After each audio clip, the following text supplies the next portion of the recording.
अथः शिवमानशपूजा रत्नैकल्पितमासनम् हिमजलै स्नानम् च दिव्याम्बरम्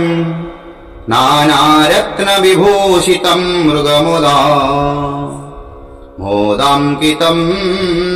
चन्दनम् जातीचम्पकबिल्वपत्ररचितम् पुष्पम् च धूपम् तथा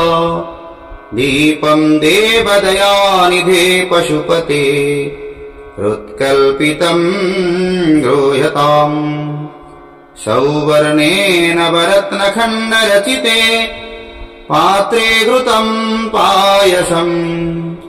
भक्ष्यम् पञ्चविधम् पयोदधियुतम् रम्भाफलम् पानकम् शाकानामयुतम् जलम् रुचिकरम् कर्पूरखण्डोज्ज्वलम् ताम्बूलम् मनसा मया विरचितम्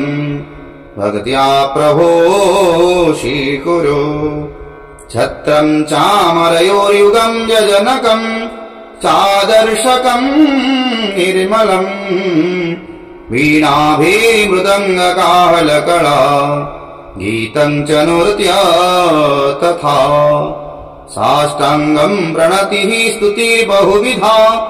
हेतत्समास्तम् मया सङ्कल्पेन समर्पितम् तव विभो पूजाम् गृहाणम् प्रभो आत्मा त्वम् गिरिजामतिः सहचरः प्राणः शरीरम् गृहम् पूजा ते विषयोपभोगरचना निद्रा समाधिस्थितिः सञ्चारपदयोः प्रदक्षिणविधिः सूत्राणि सर्वा गिरो यत्कर्म करोमि तद्दखिलम् शम्भो तवाराधनम् करचरणम् कृतम् वा कायजम् कर्मजम् वा श्रवणनयनजम् वा मानसम् वापराधम् विहितमविहितम् वा सर्वमेतत्क्षमस्व जय जय करुणाब्धे श्रीमहादेव शम्भो श्रीमहादेव शम्भो श्रीमहादेव शम्भो।